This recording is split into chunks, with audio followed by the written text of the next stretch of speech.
Welcome back. Totally the first time we're trying to record this review, but Fallout, the Amazon Prime television series, which is a sentence that I didn't think I'd ever be saying. Now, to start off, I think this was originally supposed to be a game that got scrapped, that got turned into a series because it made more sense to focus on multiple characters than a custom character that a player is creating. Now, that being said, I wasn't on board for the first episode when they're stuck inside the vaults. But the second they get out that vault and show you the stuff with the Brotherhood of Steel and the Walton Goggins, is that his fucking name? Is that a real person's name? Walton Goggins, the ghoul character, I was locked in after episode 1 and proceeded to binge watch the entire rest of the series, which is the way to go. If I'm going to be honest, you got to get through that slump of like the first 30 minutes or so. And then by the end of the series, I'm like, I need a season 2 right fucking now. Pardon my French, but it's Fallout, baby. Anything goes in the wasteland, you know what I'm saying? I loved this show. There are elements that I didn't quite like. Some things that they left out probably to sprinkle in on season 2 and a possible season 3, like super mutants and death claws, which again, we got a little tease of a death claw. We got the skull, but I thought we were gonna get a little more. But it does feel very much like an early Fallout game, like early game of a Fallout, like Let's Play or whatever you want to call it. Like when you start off with lower level weapons, lower level monsters. You know, you're fighting the rad roaches, which we didn't nearly get enough of, mind you. The series follows 3 different stories, technically 4 if you count like the past stuff that they show you before the nuclear fallout. We get Lucy, our vault dweller, Jesus Christ, Maximus, our Brotherhood of Steel knight, and Walton Goggins, the ghoul, who is by far the coolest character to come out of this series. And if the whole series just focused on him, I would have been totally on board for that. But Lucy's great. Maximus, we'll get to, I had a huge problem with, but he grew on me.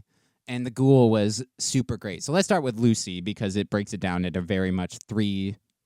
Technically, there's 5 plots going on, because we have Lucy, Maximus, the ghoul, the past before the fallout, and then the vault that Lucy is from that she leaves in the first episode. We still got to uncover mysteries about what's happening there. So for a show that bounces around this much, it turned out pretty good, I think. There's a lot to follow, but it's all shot in order. I was just talking about this with Jay, but it reminds me of The Witcher season 1 on Netflix, and we're bouncing, but it's relevant, where they followed each character separately, but it was out of order from what was actually happening, and then all of it kind of congealed into one plot at the end.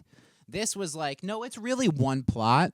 We're just gonna like tell it through different people sections. And this, the characters come together way sooner in this than you expect.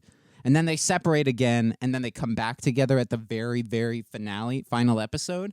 So Lucy was fun. She's a fun, sympathetic, like peacekeeping, happy-go-lucky, okie-dokie vault dweller. Okie dokie. Which is like kind of perfect for a Fallout series. Somebody who was basically raised in captivity to go out into the real fucked up apocalyptic world, to treat everything like it's hunky fucking dory, you know, is basically the mindset for her. Maximus is a dude who was raised by basically the military because his city was destroyed, which, big spoilers for the finale I won't get into, but it all loops back into itself, and it's fucking perfect. Maximus is a military-raised kid who, when he interacts with, like, real-world elements, it, like, kind of falls flat for me because he's just a big, dumb baby. It reminds me so much of John Boyega as Finn in The Force Awakens. What about you? I've got to get back to Jakku. Back to Jakku! Why does everyone want to go back to Jakku? It's not that one. That place is... No. It's not as bad as this was. Like in Force Awakens, he's like a military-raised kid who knows the only thing he knows is like killing and stormtroopers and Sith and all this bullshit in the First Order. And then when he comes to like find other people who have different point of views, he's like open to them.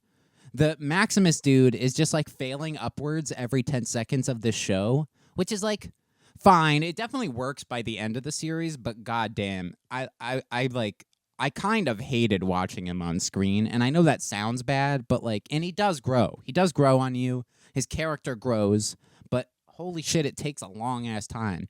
And when you have somebody who's like very much on a journey, like Lucy is, to find her father and like realize that the world isn't this hunky dory, okie dokie planet anymore, and then the ghoul who's just tearing shit up. It's like, God, we have these two solid ass characters, and then Maximus, it just feels like he's along for the ride.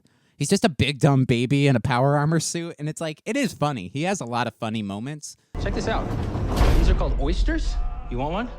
They make you feel so good. You want to make my cock explode now? But I don't really want to get into like specifics, but like if you watch the show, you'll probably know exactly what I'm talking about.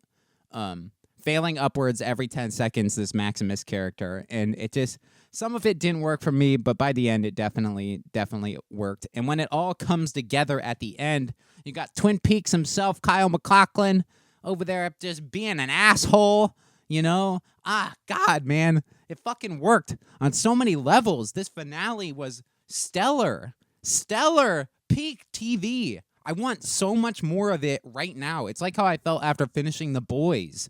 I'm like, give me season 4, bro, which trailer is out. Go watch that. Oh, my God. I'd give this show, season 1, gets a 7 out of 10. 7 out of 10 for me, hands down. And if I can do what I think I'm going to do for this review editing-wise, then it's going to turn out great. If I can't, then it'll just be stock footage fucking showing up on the screen. So check out our Garfield early review. Check out our Fall Guy review. We'll have Kingdom of the Planet of the Apes, which I went to go see last night, which was pretty decent. It was okay. You should definitely go check that one out. We'll have reviews up for all those. Check out all the videos that we have up on the channel now. We'll be back with our regularly scheduled programming soon. But we don't have a sign-off. Cut.